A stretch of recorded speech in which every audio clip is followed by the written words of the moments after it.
La vie nous donne une mission sans même nous demander notre avis et cette mission, on ne la comprend pas tout de suite. Un jour, tout est normal et le lendemain, tout bascule.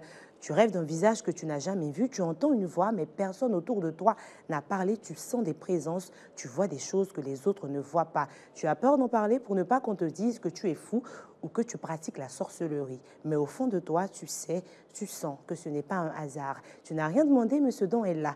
Il s'impose à toi, il bouscule ta vie. Ici en Côte d'Ivoire et un peu partout dans le monde, on connaît ce genre de réalité. Ces hommes qui parlent aux morts, qui savent ce qui se passera à l'avenir. On les appelle les gardiens, les hommes spirituels ou encore les médiums. Mais qui sont-ils vraiment? Aujourd'hui, on tentera de les découvrir dans ce numéro spécial de OPLC. Le thème médium, un destin qui s'est opposé à moi, aussi profond que mystérieux. Merci d'être là. Bonsoir et bienvenue.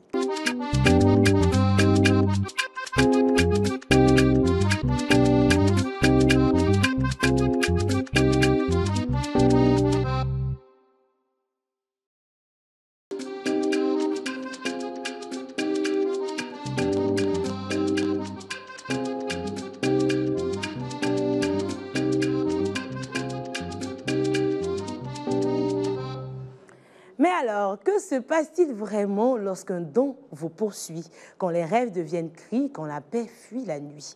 N'est-on médium ou le devient-on soudainement?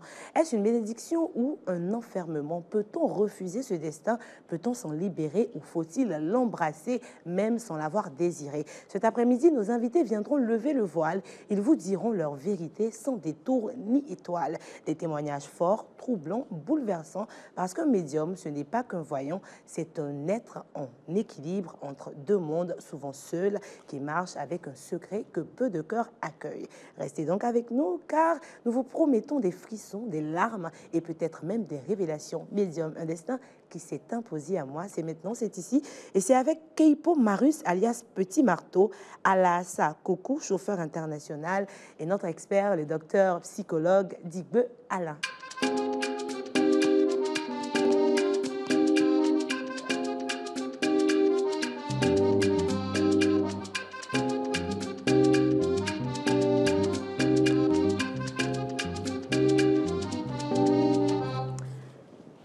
Bonsoir docteur, vous allez bien? Ça va. Bienvenue sur le plateau, ça faisait longtemps. Hein? C'est toujours. Ça fait plaisir. Bonsoir monsieur, vous allez bien? Bonsoir madame, je vais super bien. D'accord. Aujourd'hui, notre thème, c'est médium, un destin qui s'est imposé à moi. Alors, on est dans le surnaturel, hein? Donc on a choisi d'emmener avec nous un psychologue pour rester un peu rationnel et être dans le juste milieu, savoir la différence entre ce qui est surnaturel, qui dépasse le physique et ce qui est physique, dans ce cas où on parle de maladies sensorielles et autres choses. Et puis, ne pas nier aussi le fait que ça existe et c'est réel et qu'il y a des personnes qui arrivent à voir les morts ou voir l'avenir. Et c'est le cas de M. Keipo Marus. Comment est-ce que ça a commencé? Comment vous avez su que vous étiez médium? Bon, d'abord, à l'âge de 11 ans, j'étais au village. Et puis, souvent, quand je vais au champ avec ma mère, je sens des présents. C'est-à-dire, je sens la présence de quelqu'un qui me parlait. Et quand je dis à maman, elle dit, oh, arrête tes sottiges là. Et c'est comme ça, de temps en temps. Et puis jusqu'à ce qu'on parte au champ un jour, on revient du champ. J'étais tellement fatigué, je faisais la sieste dans la chambre. Et lorsque je dormais, je faisais un songe où quelqu'un me disait, lève-toi, va derrière la maison. Nous avons déposé 3 graviers, prends-les, creuse un trou et mets-les dans le trou et puis tu le fermes. Et je continuais à dormir et la personne m'a chicoté et elle m'a dit ceci, quand on te parle, tu n'entends pas. Et je me suis réveillé en sursaut et je suis allé là où on m'a indiqué. Je suis allé, effectivement, j'ai trouvé les graviers dans les herbes même d'ailleurs, mais j'ai retrouvé ça facilement. Et j'ai creusé un trou, je les ai mis, j'ai mis le sable et dans l'immédiat, ça a poussé un cocotier. Et ça, c'était à l'âge de 11 ans? Oui, j'avais 11 ans et j'ai pris peur, j'ai fui, je suis allé au campement chez ma grand-mère. Et ma grand-mère m'a dit ceci, le nom qu'on t'a donné là, c'est un grand guérisseur, c'est un grand médium, que tu ne peux pas t'échapper à ça. Quel nom, Keipo? Non, Kogé, mon nom c'est Kogé. Kogé qui veut dire en Nyambois, tu as raison. D'accord. Voilà, le grand-père en question, celui qu'on m'a donné, son nom, il s'appelle Korekidarbatwa Kogé. Donc c'est le nom qu'on m'a donné. D'accord. Et c'est comme ça, les choses sont parties. Et j'ai pris peur, je suis allé au campement. Étant là-bas, le lendemain, la nouvelle, c'est aller loin. Et puis les journalistes sont venus jusqu'au village m'interviewer. Ma maman m'a dit qu'elle ne pouvait pas me faire sortir. Et ils n'ont pas même pu m'interviewer, ils sont partis. Et c'est comme ça me fatiguait. Toujours quand la lune sort, je tombe en transe, il y a un vieux qui me suit, et jusqu'à ce qu'il a réussi à calmer la transe. Et jusqu'à ce que maintenant... Le vieux, il était guérisseur? Oui, lui, c'est un médium. Il s'appelle Nanya Gbirpe à son âme. C'est lui, mon guide spirituel, celui qui m'a encadré. D'accord. Et c'est comme ça, j'ai grandi et je suis venu à Abidjan parce que je voulais vraiment pas faire ce travail. Je suis venu à Abidjan, je suis un grand frère qui m'a aidé à travailler au port. J'avais un cadre au cœur, je travaillais bien. Et un matin, je vais au travail, j'avais porté une chemise pour ne pas faire de publicité de marque, mais la chemise, c'est une chemise Guine où il y a 2 poches ici. J'avais 100 et quelques mille francs plus ma carte Docker. J'arrive au travail, je vais rentrer, je vais enlever mon Docker. Je n'ai pas de carte, mon argent est là. Or, la poche est bien fermée. Le vigile qui est là, qui s'appelle Guégué Alain, qui est un ami d'ailleurs, avec qui je m'amuse bien, je taquine beaucoup ce jour-là, a changé de visage. Il dit que vraiment, je peux rentrer sans ma carte. Je dis, mais comment ça? Je dis, arrête ça, laisse-moi rentrer. Il dit, non, sérieux, tu ne peux pas rentrer si tu n'as pas ta carte. Bon, on est resté 10 ans. Il y a un autre aussi qui est venu, il avait le souci comme moi. Lui, il est rentré. Et je suis resté devant le portail jusqu'à midi. Je retourne à la maison, je fouille toute la chambre, je n'ai rien vu. Et je me rends au village, voir mon guide spirituel. J'arrive, je dis, ah vraiment, je suis venu te voir. Il dit, ouais, je sais déjà. Il dit, mais tu sais quoi? Il dit, mais je sais ce que tu as perdu. Moi, je n'ai rien perdu. Il dit, tu es sérieux? Moi, je n'ai rien perdu. Et il soulève son canari, il enlève ma carte de cœur et il me montre ça. Il dit, tiens ça, c'est pas pour toi. Il dit, si, c'est à moi. Il dit, voilà, il est temps pour toi. Si tu ne te donnes pas, tu vas devenir fou parce qu'ils t'ont vraiment choisi. Et c'était à quel âge ça? Là, maintenant, j'avais 22 ans. D'accord, Voilà. vous étiez toujours jeune. Voilà. Est-ce que, on va revenir un peu en arrière, est-ce que dans vos antécédents, dans la famille et tout, est-ce qu'il y avait des médiums? Il y avait des guérisseurs? Votre famille, il y a une grande lignée de médiums dans votre famille? Dans ma famille, il y a 2 grands médiums. D'accord. Il y a Kourek Diarbatwa Kogi et puis Kourek Batwa Kama. Kama qui était un médium, à la fois un guerrier. D'accord. Voilà. Donc, il y avait ces 2 personnes. Mais seulement quand on m'a donné le nom, c'était le plus fort même. Parce que lui, il était le grand médium de toute la région des Nyambois. D'accord. Voilà. Donc, il n'y a pas eu d'initiation. Les signes ont commencé à 11 ans. Non, moi, je n'ai pas été initié à ça. Vous avez évolué, grandi. Vous êtes allé à l'école, vous êtes arrivé à Abidjan. Et à l'âge de 22 ans, cette scène-là se produit, vous retournez au village. Voilà. Et on vous dit que c'est le moment pour vous de prendre le relais. C'est ça. D'accord. Et c'est comme ça, le vieux me dit ça, j'ai dit non, que moi je ne peux pas me donner à ça parce que moi je suis trop jeune, parce que moi j'aime les bonnes choses. En ce moment, vous aviez une religion? Vous étiez chrétien ou musulman ou vous aviez une autre religion? Non. D'accord. Voilà. Au début, quand ça me fatiguait, on m'emmenait un peu à l'église, l'église céleste, on me fait les bains, mais zéro, ça persistait. Pas. Et donc c'est comme ça, le vieux m'a dit, je dois me donner. J'ai dit non, moi je ne peux pas. Et je viens. Là, maintenant, ce que je vais expliquer, c'est mon grand frère qui va m'expliquer, parce que je n'ai rien vu dedans. Il dit, un jour, j'étais là, puis quelqu'un m'a arraché quelque chose. Et il m'a arraché, puis j'ai poursuivi la personne, et je suis rentré dans la forêt du Banco, où j'ai fait 41 jours. 41 jours dans la forêt? Oui, 41 jours. Ça, c'est mon grand frère qui m'explique, parce que je n'ai rien vu là-dedans. Et un jour, mon grand frère, père son nom, c'était un prophète, il partait à Djamé, il était dans le taxi compteur, et il voit sur l'autoroute, il voit son petit frère qui est en train de sortir de la forêt. Donc, il demande au chauffeur de taxi de garer. Il traverse et il m'attrape et il me ramène au village. Et c'est comme ça, le vieux m'a dit, il est temps pour toi, mon fils, sois pas têtu. Il faut quel prophète? Prophète de quel Prophète Élisée, c'est un céleste. D'accord. Voilà, prophète Élisée, père son nom, c'est mon grand frère. Et c'est comme ça, il me ramène sur le vieux me met un canari et puis il me lave. D'accord. Et quand il m'a lavé le canari maintenant, il m'a mis des médicaments dans les oreilles. Et quand je suis là maintenant, j'entends des paroles claires. Quand on me dit telle chose, fais ça. Si tu ne fais pas, voilà ce qui va venir. Et quand je le dis, c'est comme ça que ça se réalisait. D'accord. Et quand je suis là, je vois des choses comme c'était une télé qui est devant moi. Et c'est comme ça, un jour, le même grand frère m'a envoyé à la Sikoji. Je revenais à la sauce, je suis chez une dame qui était là, gravement malade depuis 3 ans. En tout cas, elle attendait que ça meure parce que la médecine a fait tous les examens. On dit qu'elle n'est pas malade. Oh, la dame souffre. C'est comme ça, je passe maintenant, puis la dame. On me parle à l'eau, on dit va voir la dame, demande-lui un coq rouge, un canari et une bouteille de gin et plus 15 francs pour que tu puisses la soigner. D'accord. Je n'ai pas pris ça au sérieux. Et quand on me parle, je fermais mes oreilles, mais alors j'entendais toujours. C'est comme ça, je me suis rendu à la maison, j'ai fini de manger, j'ai dormi encore et on m'a chicoté encore pour la 2e fois. Et je ne sais pas comment je me suis arrangé, je me suis retrouvé devant la dame où elle était couchée sous le manguier. J'ai dit, ah vraiment, j'ai un message pour toi. Que vraiment tu es malade, mais il y a une main obscure derrière la maladie. Mais je ne suis pas venu pour attraper ce sorcier, mais je veux juste t'aider. Voilà sa mère qui dit, j'ai tourné partout avec ma fille, il n'y a pas de solution. Maintenant, là, je l'ai emmenée en Jésus. J'ai dit, OK. Et je voulais partir, il y a sa dernière qui a dit, maman, tonton, s'il te plaît, Je reviens et me dis, ah papa, qu'est-ce qu'il faut pour faire? C'est tout ce que je t'ai cité là, c'est ce que j'ai besoin. Elle m'enlève 20 000 francs. Je dis non, allons au marché, on va les payer ensemble. C'est comme ça, on se rend au marché, puis j'achète tout ce que j'ai demandé. J'ai mis le canari, je lui ai dit de préparer. Quand ça cuit, il n'a qu'à mettre dans le vase, elle va s'asseoir là-dessus, elle va boire l'autre et puis se laver avec le canari. La maladie qu'elle traînait pendant 3 ans, en moins de 3 semaines, là, elle a trouvé la guérison. Et d'ailleurs, c'est elle-même qui m'a donné le nom Petit Marteau. J'étais encore très jeune. Et c'est comme ça les choses sont parties. Donc, quand les gens viennent me voir maintenant, elle parlait de moi maintenant. Quand les gens viennent, je dis, bon, moi, je ne connais rien. Bon, quand les gens viennent, je dis, OK, repassez demain me voir. Le temps de dire, bon, vous m'avez choisi. Voilà telle personne qui est venue. Moi, je n'ai pas de solution. Et quand c'est comme ça, j'ai un petit sommeil et puis on me donne, on m'enseigne. D'accord. Donc, à partir de la dame qui vous a donné le surnom de Petit Marteau était votre première cliente, on va dire. Voilà, c'était ma première patiente à Abidjan ici. D'accord. Donc, vous étiez à Abidjan à cet instant? Oui, quand je travaillait au port, quand le travail est gâté, je ne suis plus retourné au village. D'accord, vous êtes resté à Abidjan. Voilà. Donc, quand elle part, combien de temps s'écoule avant que vous ne décidiez de prendre cela comme une profession? Bon, au début, je refusais même, mais je me croyais malin parce que j'ai essayé de me donner, mais pas à fond. Mais quand je fais des enfants, ils ne restent pas. D'accord. Oui, quand ma femme, quand elle fait des enfants, ils ne restent pas. C'est là le vieux, je ne l'ai rien expliqué, il m'appelait, je lui dis, mon petit, il ne faut pas te jouer les malins. Ceux-là, on ne joue pas avec eux. Quand ils t'ont choisi, tu vas monter, descendre. Même si tu es ministre, tu vas laisser le poste de ministre, tu vas venir faire ça. Il dit, il y a quoi? Il dit, tu as fait 2 enfants qui ne sont pas restés. Il dit, oui. Il dit, si tu te donnes à fond là, tu vas voir la suite. Et quand c'est là que j'ai eu peur pour la première fois, et c'est comme ça que je me suis donné à fond et je le faisais maintenant à cœur ouvert. Et depuis lors, j'ai eu tous mes enfants sont là.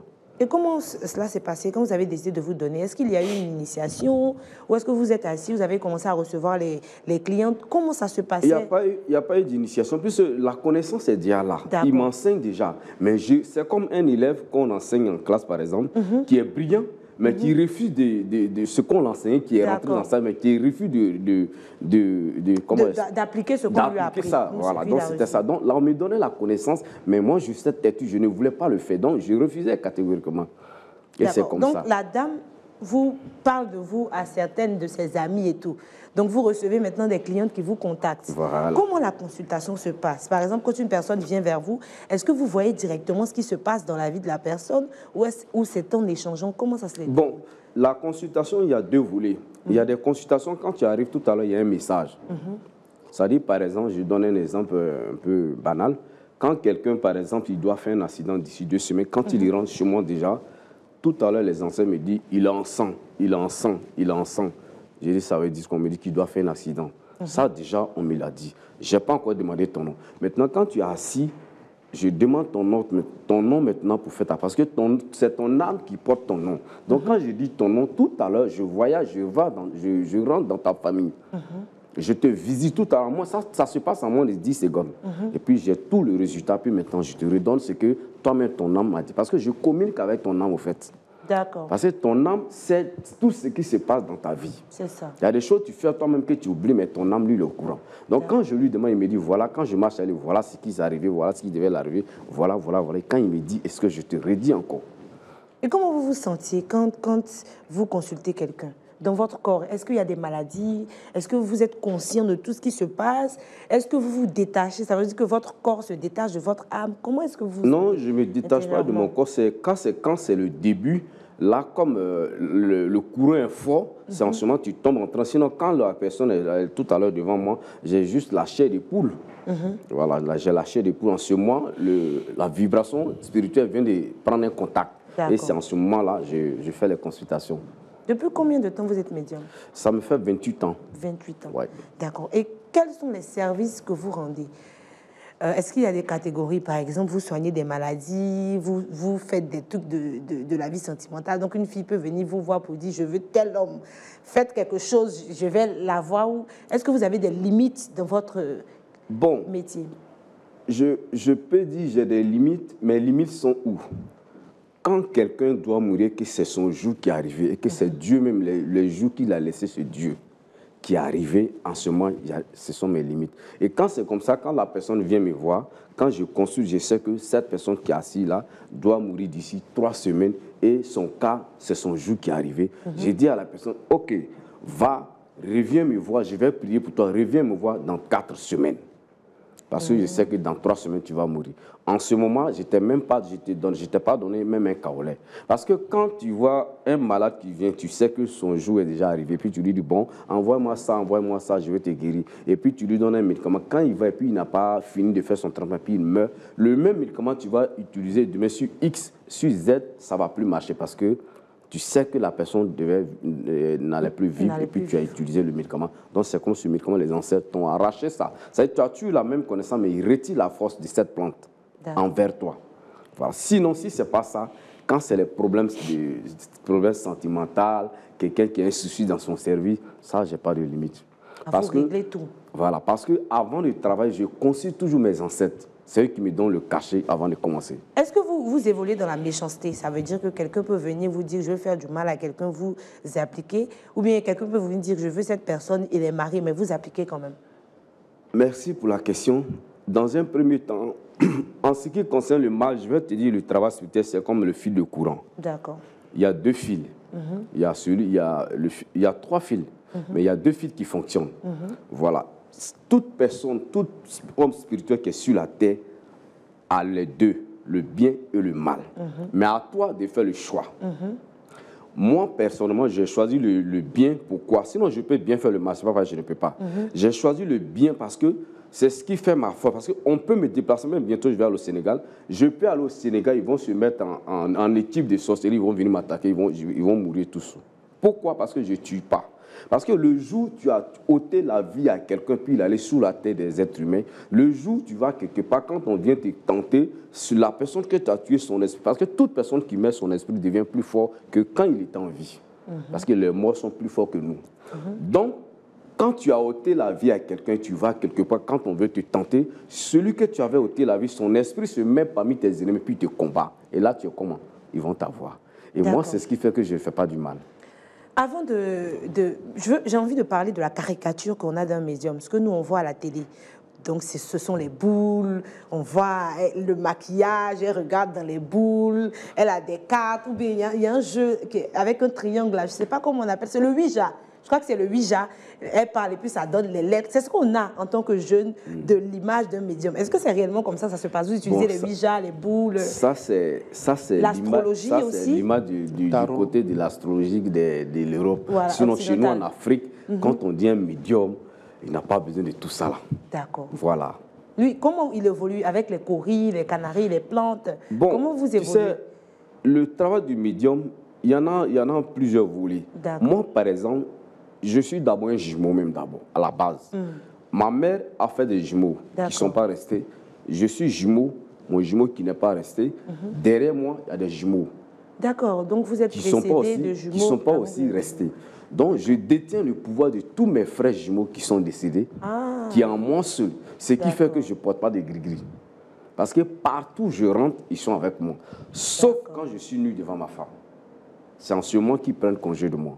Donc, partout où je rentre, je n'ai pas besoin de porter. Là, on parle de combien de frères? Donc, celui qui vous a précédé, les 2, celui qui vient après vous, ça fait 2 personnes. Et celui qui est avec moi, ça fait 5. Ça fait 5, d'accord. Voilà.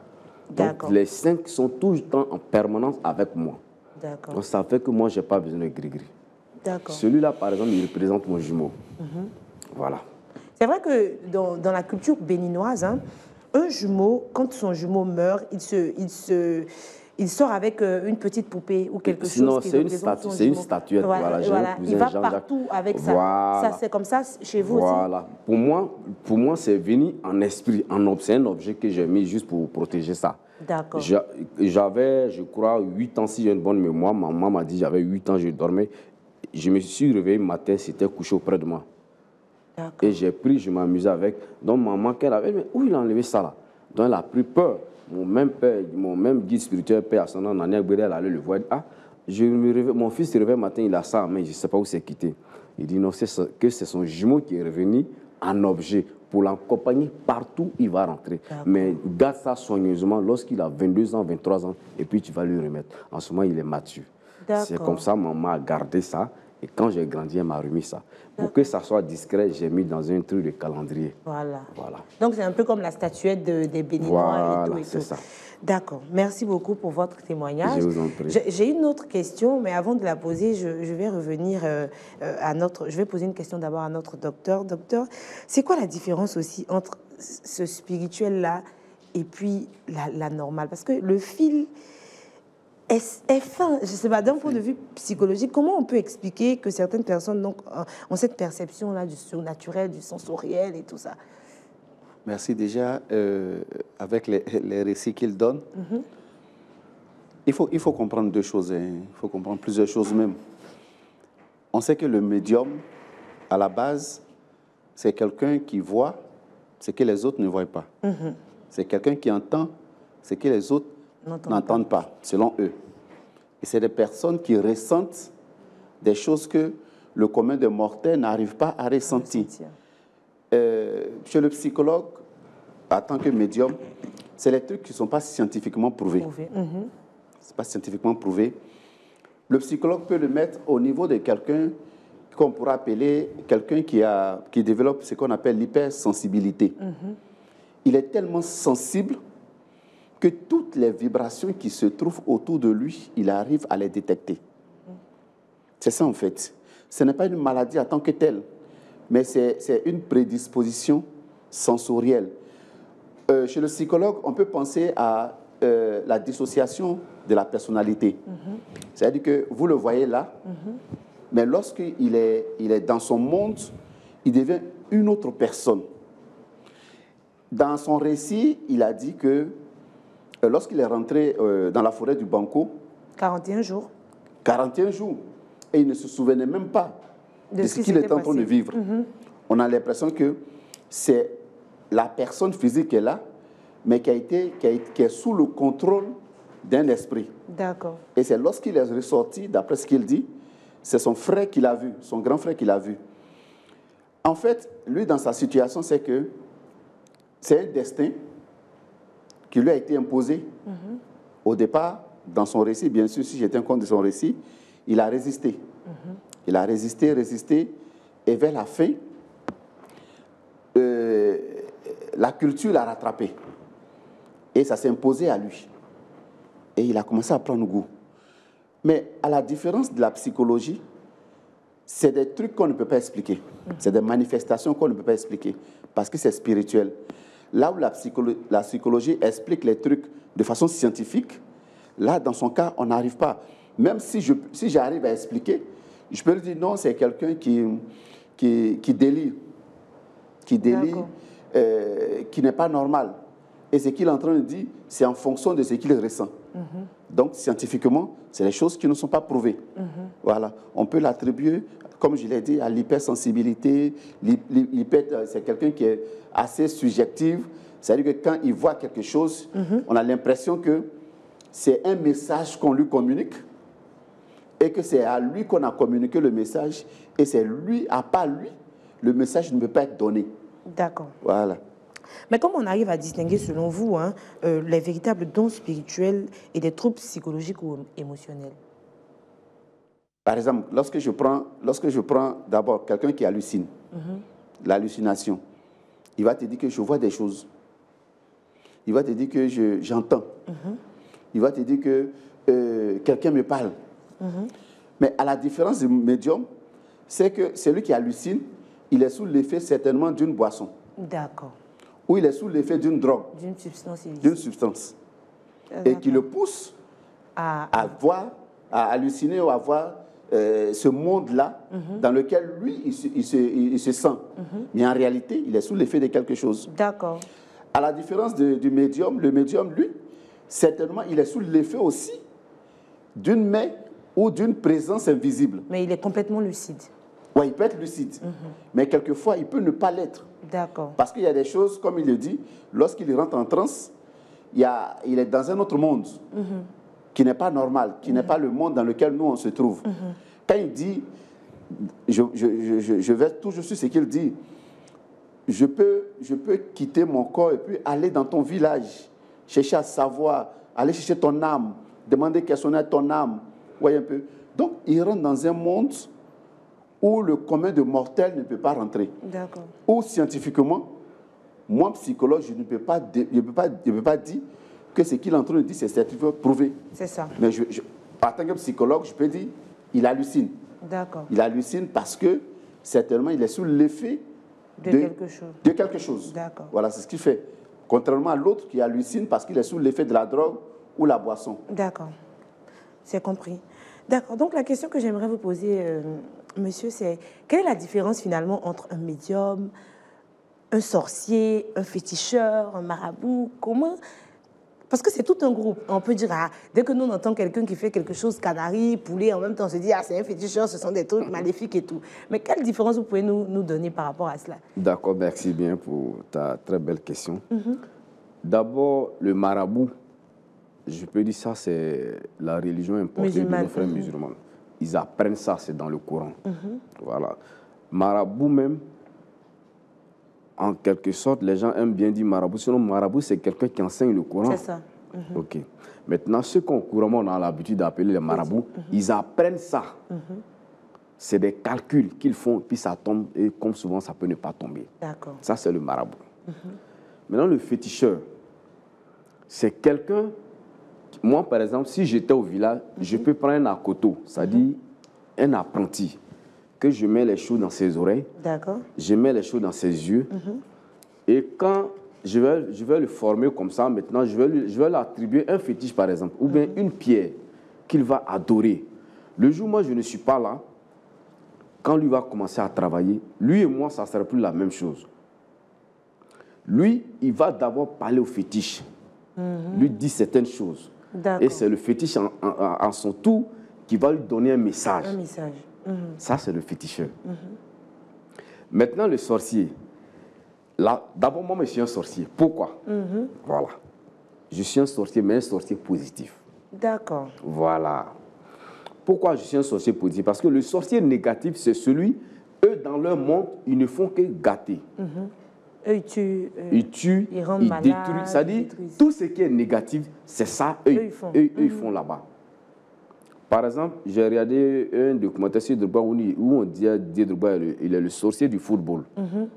Parce qu'il arrive à faire des passes, à marquer des buts que d'autres joueurs ne peuvent pas marquer.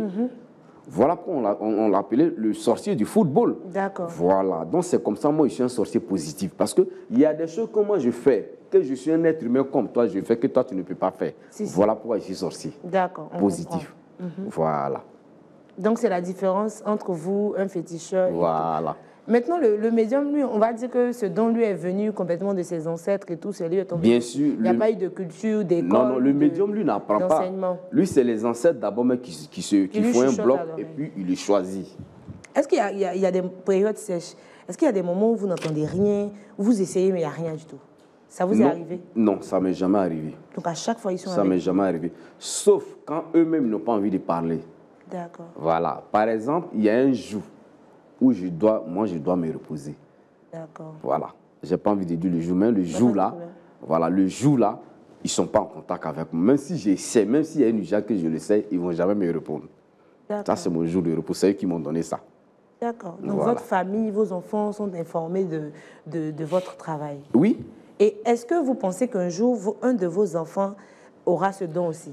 Je voulais bien le donner, le léguer à l'un de mes enfants, mais malheureusement ou heureusement, j'ai l'enfant, mon neveu, l'enfant de mon petit frère qui est mon nombre, que ça a choisi déjà.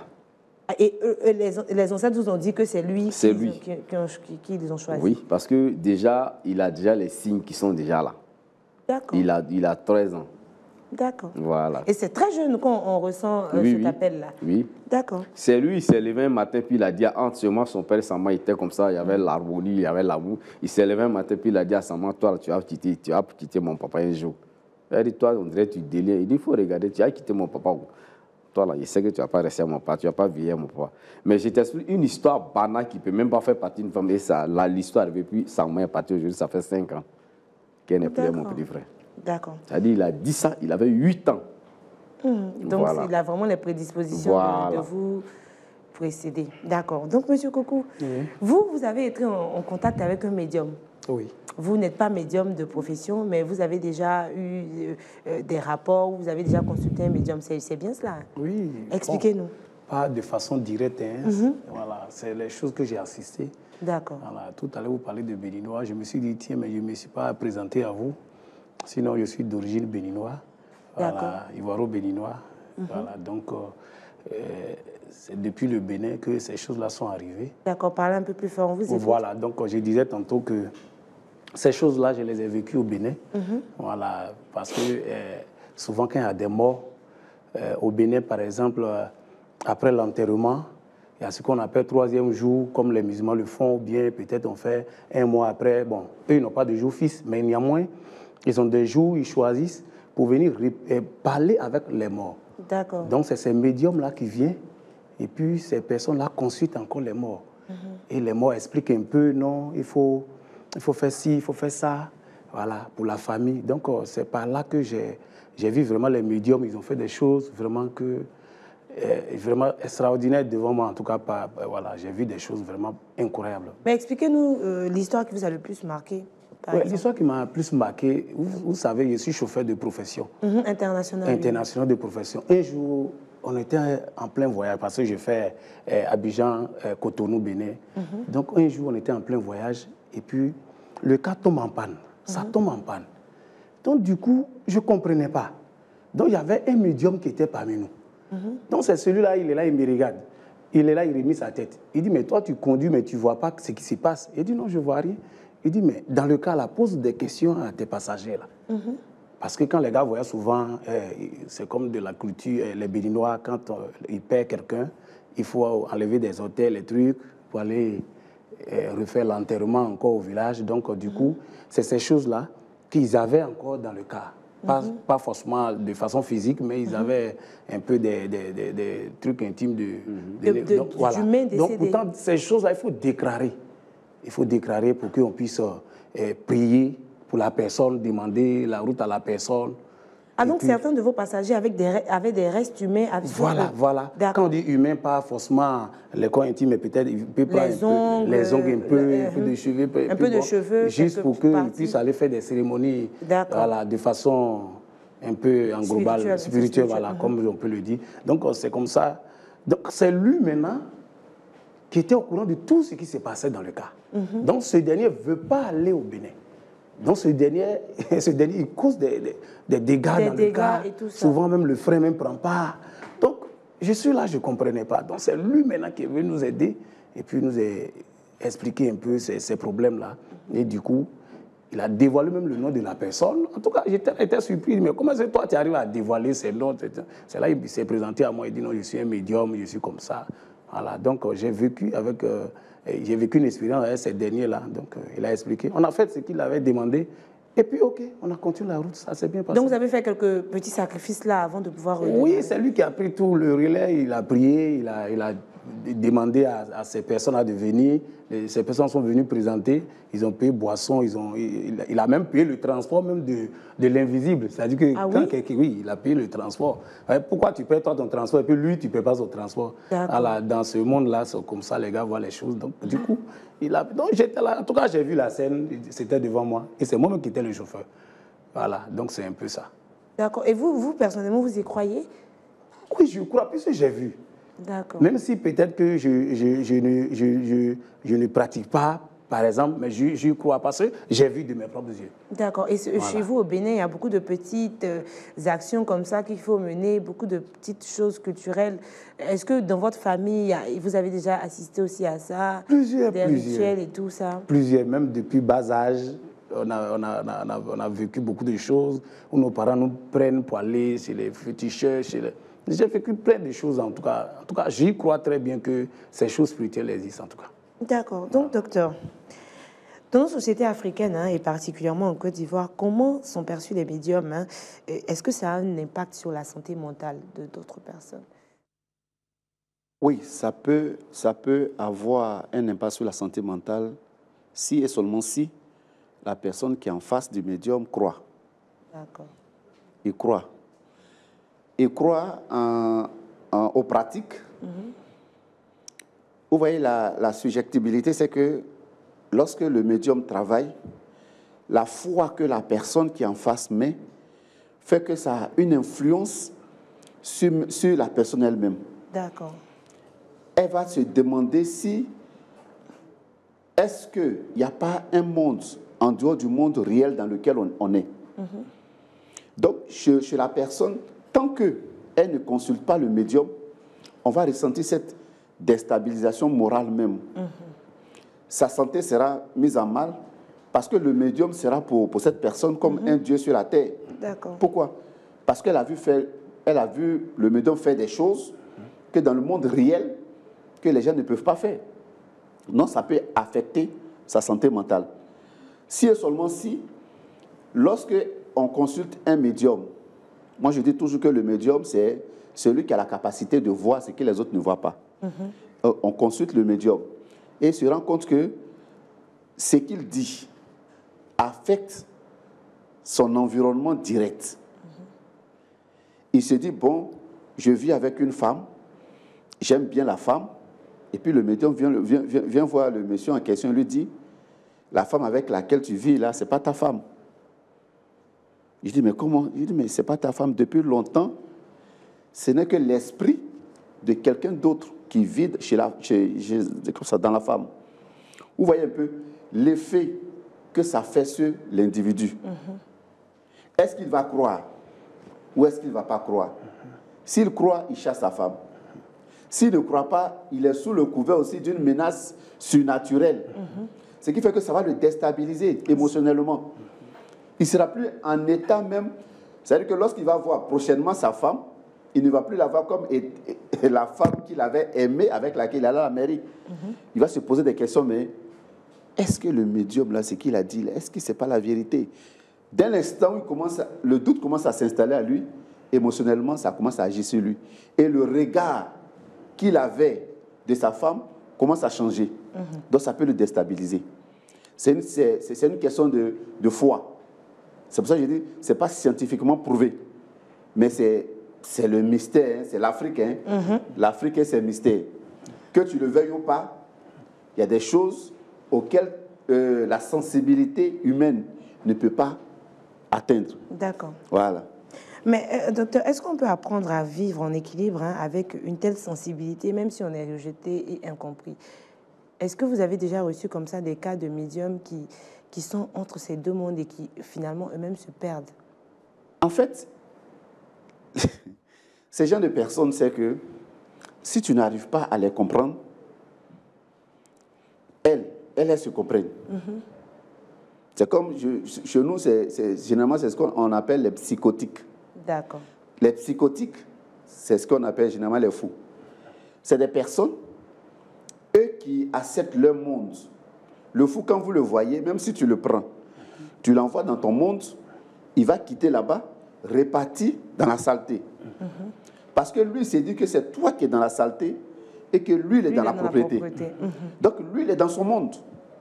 Ce qui fait que c'est difficile de faire sortir un fou de son monde et l'envoyer dans ton monde.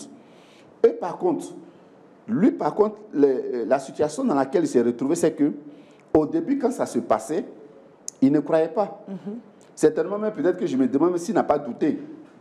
Mais l'insistance, tu vas beau fuir le surnaturel, il va te rattraper. Et vers la fin, comme lui-même il résistait, il fallait que d'autres personnes viennent confirmer ce à quoi lui, il ne croyait pas. D'accord. Donc, ce qui fait que, quelquefois, c'est un peu difficile. Mais pour le psychologue, il va rentrer en profondeur d'où est parti ce qu'il est en train de vivre. D'accord. Est-ce que c'est de sa famille ou est-ce que c'est quelque part d'autre? D'accord. Sinon, scientifiquement parlant, il n'y a pas de choses, il n'y a pas de théorie, il n'y a pas d'études où des personnes sont allées dans ce monde et puis revenir. Non, ce n'est pas possible. Alors, ce que vous entendez ce soir, ce n'est pas une fiction, hein, c'est le vécu de ceux à qui le destin a imposé un don. Donc, restez avec nous. La suite de ces témoignages bouleversants arrive juste après la pub. Ne bougez pas, on revient dans un instant.